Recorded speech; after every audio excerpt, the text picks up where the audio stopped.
I'm Hilary Burns and I'm a basket maker. I've come from a background in textiles and fabric weaving. I did textiles at college, and once I'd started working as a weaving technician, I used to weave one-off lengths and got very fed up with the two-dimensionality of it and went looking for something a bit more three-dimensional. It wasn't at a time when people were making baskets when it was fashionable. It was about 28 years ago, and I've ever since then I've just developed my basket making and given up on all the other bits of weaving that I've done. So what I'm interested in is techniques, really, the way that they've developed over centuries to sort of perfectly suit what the form is, what it's for, and the materials that are growing in that area. So one of the things that I've concentrated on is a design that's come from Catalonia, that is a Catalan base, which is completely different from bases of baskets made anywhere else in the world that I've found.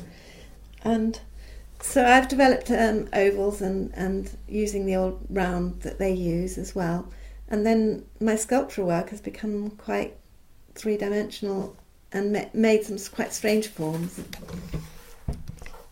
I like the idea of taking something that's been developed over centuries and then changing it and making it a little bit more contemporary so that people will still buy it, because people aren't really interested in, well, we don't use baskets these days much. They're mostly replaced by plastic or other containers, but they are the essential kind of old container there. It's a first craft. So it's a way of keeping basketry alive. I grow all my own willow in patches in the South Hams in Devon.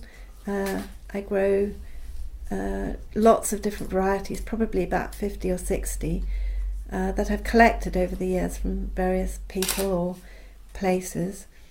And I kind of trial them through using them in my work. So I then find out if they're useful and what they can be used for. Some of them are long, some of them are shorter grain but more stumpy and branchy, and just finding the perfect form for them, for using them. And also the colours. This one that I've been using to work with recently is one that came from David Drew's collection.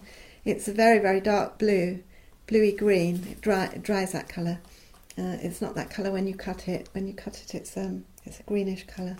I cut my willow in the autumn and in the very early spring, in January and February mainly. It's a couple of months cutting, not every day, and then bring it all home, bundle it up, dry it, and store it for work through the year.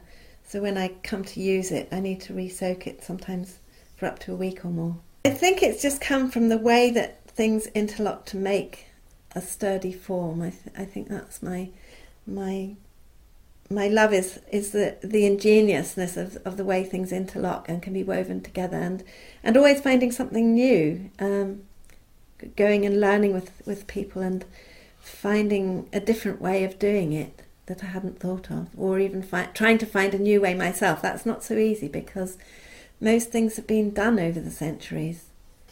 I'd say it was quite a challenge being a basket maker to make a living out of it, to make it viable.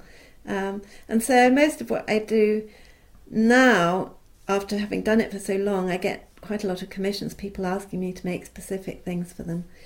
But a lot of it is also just making very ordinary, useful work, shopping baskets and kitchen baskets. And then occasionally having the chance to make something for an exhibition that means I don't have to think about whether it will be sold or who will buy it. And that is just a real escape to make something experimental and enjoy myself.